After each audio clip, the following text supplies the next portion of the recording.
Pedro from A&P-REACTS. I'm here with John Davis from Conan. How are you doing today? Good. Hungry. Yeah. Welcome back to Toronto. Thank you. I saw you guys last month playing, opening for Black Label Society. How did that tour go? It was good. It was a bit weird because we had a few days off. Quite a few days off actually, and it was a little bit unusual playing to someone else's crowd, which we haven't done for a while. But it was a really good challenge. The shows went well, and I think we performed well and everything, and we didn't have any major problems on the road really. So yeah, I think it was really successful. When I saw you guys play in Toronto, you came out wearing a Fudge Tunnel t-shirt, yep. And I was like, wow, like I haven't seen one of those in a long time. Has that band specifically been a huge influence for you?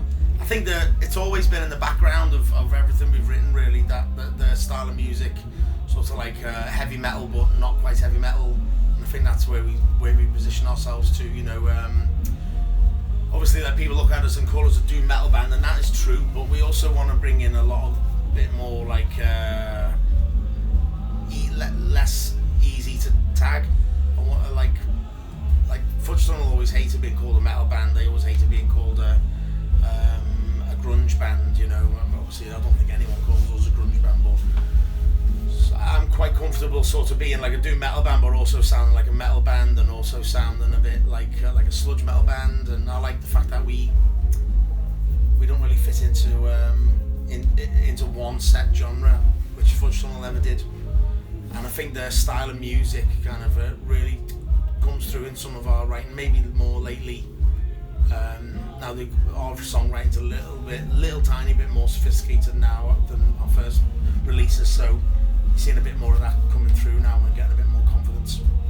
Besides Fudge Tunnel, what other bands from Britain were a huge influence for you as far as your sound is concerned?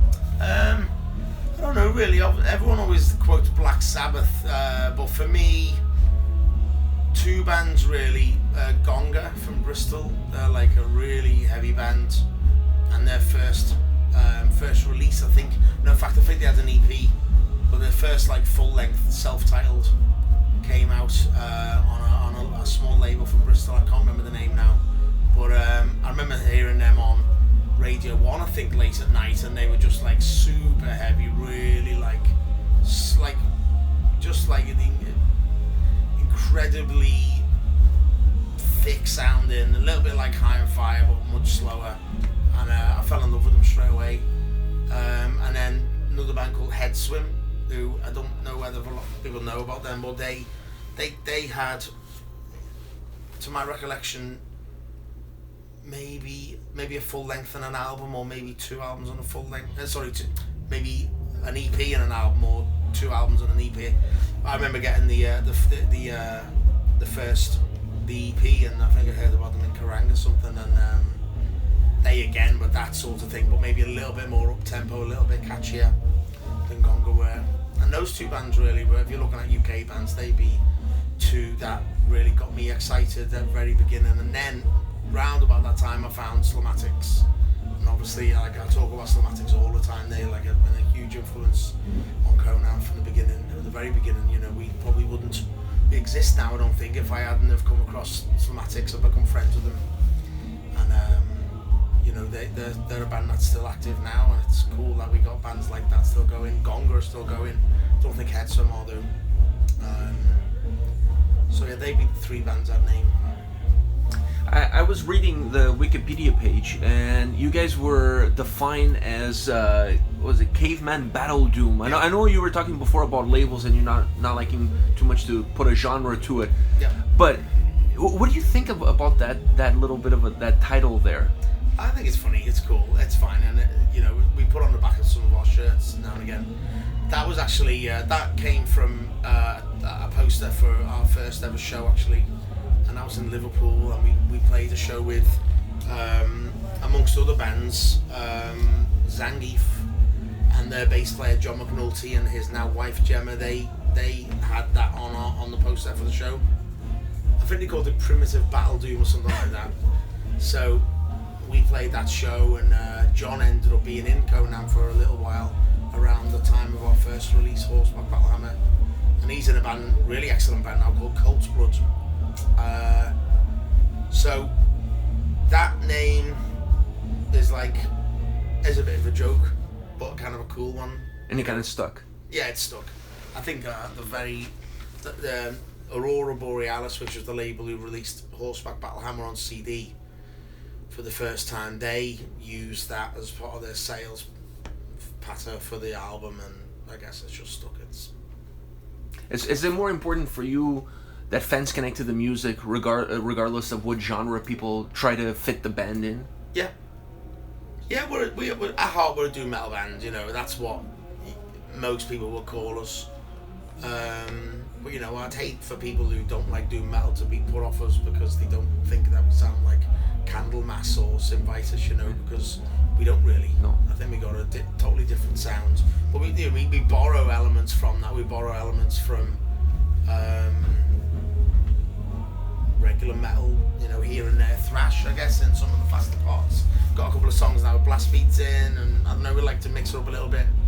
So we don't really try too hard to be hard to define, but at the same time we don't want to be too easy to pigeonhole. So it's a weird thing, like, we're just happy enough doing what we're doing. I was listening to you during soundcheck, and you had a line that I thought was absolutely magnificent as well. You said, I wanted the vocals to kind of be like a house in the forest, kind of like hidden from the trees. Yeah. Is that the best way that you have to define how you like to have your sound on stage? Yeah, I don't like the vocals to be loud on stage. We just played Hellfest, and the guy recording at Hellfest didn't really know our sound, and as a result it sounded like shit.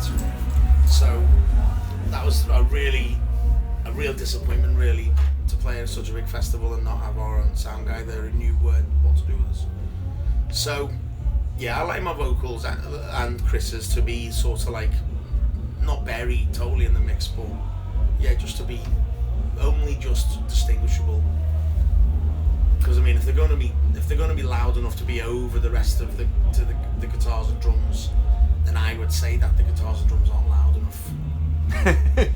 Yeah, I think my perspective, I saw you guys, like I said before, the mix that you guys have, you kind of have to have that kind of like cloudy effect to how the vocals come into the sound.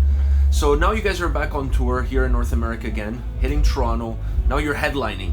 How's the tour been so far? Because you're reaching about the midway point of the tour right now. Yeah, the tour's been great. We've toured America now every year since 2015, and in some of those years we've been back more than once. So America and Canada, they're places where you need to tour a lot to gain traction, I think, and to be taken seriously. Because the music that we play isn't fashionable, it's not really trendy. You know, there are other bands in like the doom genre, stoner genre, a little bit more accessible than we are, who will perhaps find it a little bit easier to fit in. So I think for someone like us, it's been really important that we tour quite a lot. And coming to this particular tour here, it's been really good. We started off in headline a small festival in Frederick, Maryland, and we just worked our way over to Brooklyn, and then we come up to Portland, Maine, and Montreal, and here. But yeah, the shows have been great. The only thing that's been weird is the weather. It's been like super hot and really humid. Very different from England. Yeah, it's warm in England right now, but we don't really get the humidity to the same degree as we've noticed here. Like it's not been much fun. I like loading in and everything, and it's like super sweaty. It feels like we're in South America or somewhere, you know. It's like it's really warm, and we're not used to it. You see, coming from England, and certainly wasn't like that when we left home. So it takes you a week or two to acclimatise. I'm only here for 3 weeks, so by the time we go back, we'll just be getting used to it. I was just gonna say, by the time you get used to it, it's time to go back home. Yeah, and we got to get used to the British weather again. Then we'll be freezing cold all day. So as this tour moves along, where do you see you going next as far as the support for the new record that's out? I know you have a tour in Europe coming in later, but what else do you have in your plans? We've got a couple of festivals, and then we've got tour in October, November. We're actually going to be writing some new material in August. Sorry, I tell a lie. We're going to be writing some new material in July. When we get back from this tour, we've got a couple of festivals in Germany, so we've got a few days off between when we land in Paris and when we have to be playing in near Dresden, this festival called Inflamen on the Friday. So we're going to do some writing. We're going to hopefully get an album submitted to the label so we can release it early next year. And I think that'll be our last album then at Napalm Records. We've had like 4 or 5 full lengths, maybe 4 full lengths with them, and I think that's enough. So we'll maybe look to move labels after that. So it's an important period for the band now, because we're going to make some pretty important changes, you know, to which label we work with for a start. So we got some thinking to do now between this tour and the end of the year. But a handful of festivals, that's mainly our thing now. This brings an interesting question.